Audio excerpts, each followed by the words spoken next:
So you've made the big decision to bring a puppy into your family, and you're asking yourself how to buy a healthy puppy. Well, there are many pitfalls to avoid and to help make sure that your puppy is as healthy and as happy as possible. But where is the best place to buy a puppy? Hi, I'm Dr. Alex Avery from ourpetshealth.com, and if we've not met before, this channel is all about helping you and your pet to live a healthier, happier life. So consider subscribing and hitting the bell notification to make sure you don't miss out on future videos just like this one. Also, let me know in the comments down below what type of puppy you're hoping to get. I'd love to find out. So depending on what puppy you decide you want, there are a number of different options when it comes to finding out where the best place to buy a puppy is, and at the same time making sure that they are as healthy as possible. Now, broadly speaking, these are professional or regular breeders, private homes, rescue centres and pet shops. The first big step is deciding what dog breed is best for your family. Do you want a purebred dog, or are you happy with a mixed breed, which may actually be healthier and cheaper in the long run? What size is best, and will their temperament and character be a good match for your family and your lifestyle? Are there any common conditions that they might suffer from that you really should be prepared for? How much might these cost in treatment, and how might they affect the quality of life of your dog and their future? So how do you buy a healthy puppy? How do you decide where the best place is and which puppy is right for you? After all, you want them to be as healthy as possible and not come with a long list of hidden conditions. One of the first places to turn would be professional recommendations. This might be from your local veterinarian, but it could also be from a respected dog trainer or a groomer. They may know of clients of theirs who are either breeders or whose pet is expecting a litter of puppies. They will clearly not be able to guarantee that you will be getting a perfectly healthy puppy, but if a dog is known to these people, then it is unlikely that they will fall into the must-avoid puppy mill category. The worst breeders generally wouldn't take their dogs to the vet, groomer or trainer, although obviously there are exceptions to every rule. Now, personal recommendations from friends would be the next option to investigate. If someone you know and trust got a healthy puppy themselves from a breeder, then you could reasonably expect the same. The alternative is that you might just find out who would be better to avoid buying a puppy from completely. So next, if both of these options fail to turn up your perfect healthy puppy, then another option is to buy one from a registered breeder that is also a member of the Kennel Club or a similar organisation. Now, these organisations may run an assured or accredited breeding register, and that ensures that a minimum standard is met by the breeder. When you are not able to get a personal recommendation, then this can give you some reassurance and a little bit of peace of mind as to how that your potential puppy had been bred and looked after. Any responsible breeder, be they professional or just the owner of a pregnant pet, should also be more than happy to answer questions. They should positively encourage multiple visits when a puppy is too young to be rehomed, and you should be able to see the puppy with their mother in their normal environment. To know that it really is the mother you're seeing them with and not just another random female dog.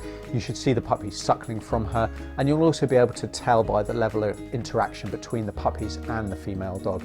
When you visit, also consider what conditions the puppies are in. Are they clean? Do they smell bad? Are they thin? Do they have big pot bellies? Are they actually scared or hesitant to interact with you? They should be really quite keen to have new people to play with. These might all be signs that they're being brought up in conditions that are less than ideal. A breeder really should also be picky about who gets to buy their puppies. Many will have a waiting list, and that can actually be a really long waiting list, and so they do not need to worry about whether someone will actually buy their puppies or not. And this means that they should be asking you plenty of questions, even more than you're asking them, about your lifestyle and circumstances, just to make sure that their precious puppies end up in the right home. This is a sign they care, and so they're likely to have bred puppies responsibly and looked after the puppies well.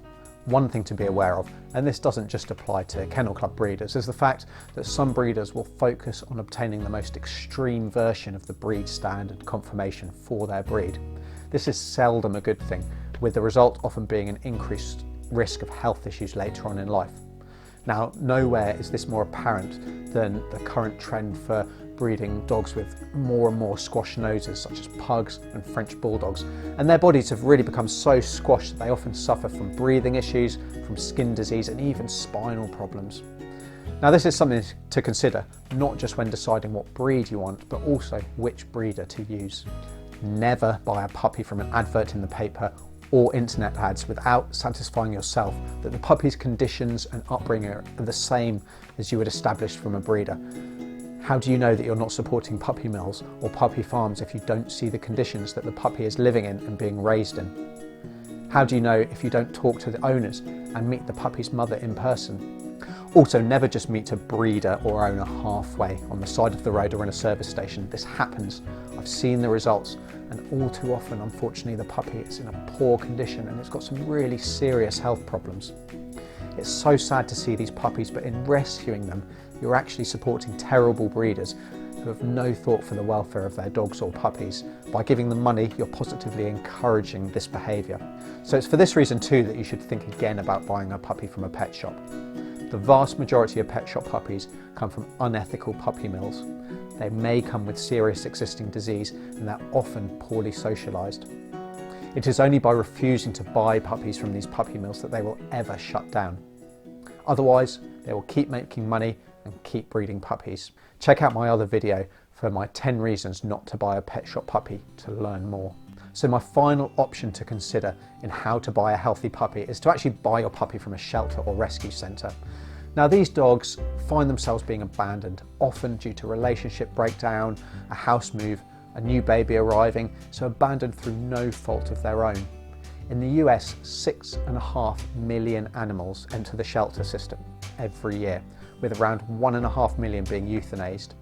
In Australia, 200,000 animals are thought to be euthanized, and in the UK, the number is about 20,000 rescue animals that are euthanized. That's a huge number of dogs, and it's a global issue. So, while some may have to be euthanized due to medical or behavioural reasons, many are simply victims of being unwanted and abandoned. This huge number means that rescue shelter dogs come in all shapes, they come in all sizes and all ages. Very often they'll already have been vaccinated, they'll have been microchipped and neutered, so spayed or castrated. They'll probably even be toilet trained, and you can really be matched to a dog who is a great fit for your family. Shelter dogs, they go through vet checks, and they'll often also have behaviour and temperament testing just to make sure that there are no surprises and that they are suitable for rehoming. Also, if they've been looked at and looked after by a foster family and lived in a foster home as well, then you'll also know what they're like in a home situation away from the shelter environment, which is very different to home life. You should ask just as many questions, and a shelter will be just as eager to find out all about you. After all, the last thing they want is to see the dog back again because things just didn't work out. You'll truly be rescuing a dog and giving it a second chance and a proper forever home, and that will feel great. So when you're looking to buy a healthy puppy, go into any decision with open eyes and certainty. Having a dog is a lifetime commitment that may last close to 20 years in some cases. It should not be done on impulse, and a puppy should never be given as a surprise gift. Research the right dog breed for your family, understand the time and energy that you'll need to put into them.